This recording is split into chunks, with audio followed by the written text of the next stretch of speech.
मध्य प्रदेश की राजधानी भोपाल में पिछले कई दिनों से चल रहा किसान का आंदोलन आखिरकार खत्म हो गया। सड़क पर उतरे किसान ट्रैक्टर ट्रॉली के साथ भोपाल पहुंचे।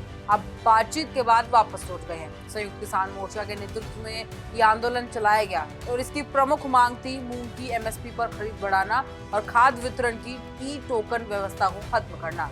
सरकार और किसानों के बीच हुई लंबी बातचीत के बाद कई मांगों पर सहमति बनी और सरकार ने 60% उपज एमएसपी पर खरीदने का फैसला भी कर लिया। नमस्कार, स्वागत है आपका प्राइम न्यूज के डिजिटल प्लेटफॉर्म पर और मैं हूं आपके साथ प्राची। एमपी में किसानों का ये आंदोलन अचानक शुरू नहीं हुआ। इसके पीछे थी किसानों की दो बड़ी मांगे। पहली मांग थी मूंग की एमएसपी पर ज्यादा खरीद। किसानों का कहना था कि इस साल गर्मी की मूंग का रिकॉर्ड प्रोडक्शन हुआ है, लेकिन सरकार लिमिटेड क्वांटिटी में ही एमएसपी पर खरीद कर रही है। तो अगर सरकार खरीद नहीं बढ़ाएगी तो उन्हें अपनी फसल मजबूरी में बाजार में कम कीमत पर बेचनी पड़ेगी। दूसरा बड़ा मुद्दा था खाद्य वितरण में लागू ई टोकन व्यवस्था का। किसानों का आरोप था कि ई टोकन सिस्टम की वजह से खाद लेने में परेशानी हो रही है। कई किसानों को समय पर खाद नहीं मिल पा रहा, जिससे खेती प्रभावित हो रही है। इन्हीं मांगों को लेकर संयुक्त किसान मोर्चा के बैनर तले 19 किसान संगठनों ने आंदोलन को शुरू किया। इस प्रोटेस्ट की शुरुआत के बाद किसानों ने 27 जुलाई को नर्मदापुरम से किसान क्रांति पदयात्रा को शुरू किया। करीब 2000 किसान पैदल भोपाल की ओर रवाना हुए। रास्ते में कई जगह पुलिस ने बैरिकेड्स लगाए, लेकिन किसान अपनी मांगों को लेकर आगे बढ़ते रहे। किसानों का कहना था कि जब तक सरकार उनकी मांगों पर फैसला नहीं लेती तब तक आंदोलन जारी है। इसके बाद 28 जुलाई को किसान भोपाल की सीमा तक पहुंच गए। कई जगहों पर पुलिस और किसानों के बीच आमना सामना भी हुआ। प्रशासन ने किसानों को शहर के अंदर जाने से रोकने की कोशिश भी की, लेकिन इसके बाद किसानों ने वीर सावरकर सेतु के पास ही डेरा जमा लिया।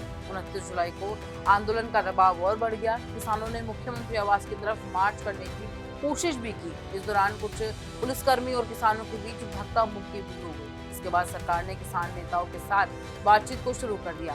कृषि मंत्री एदिल सिंह कसाना ने बताया कि केंद्र सरकार ने इस साल गर्मी की मूंग खरीद के लिए 4.52 लाख मीट्रिक टन का लक्ष्य तय किया गया था।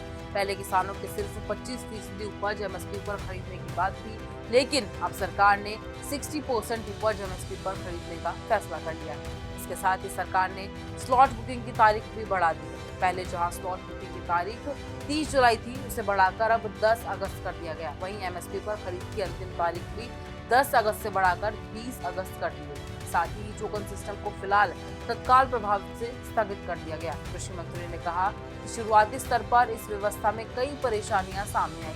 अब कृषि उत्पादन आयुक्त की अध्यक्षता में एक उच्च स्तरीय समिति बनाई जाएगी और ये समिति पूरे सिस्टम की समीक्षा करेगी और सरकार के इन फैसलों के बाद आखिरकार किसान संगठनों ने आंदोलन को खत्म करने का ऐलान कर दिया। फिलहाल के लिए इतना ही। ऐसे तमाम अपडेट्स के लिए जुड़े रहें प्राइम न्यूज के डिजिटल प्लेटफॉर्म के साथ।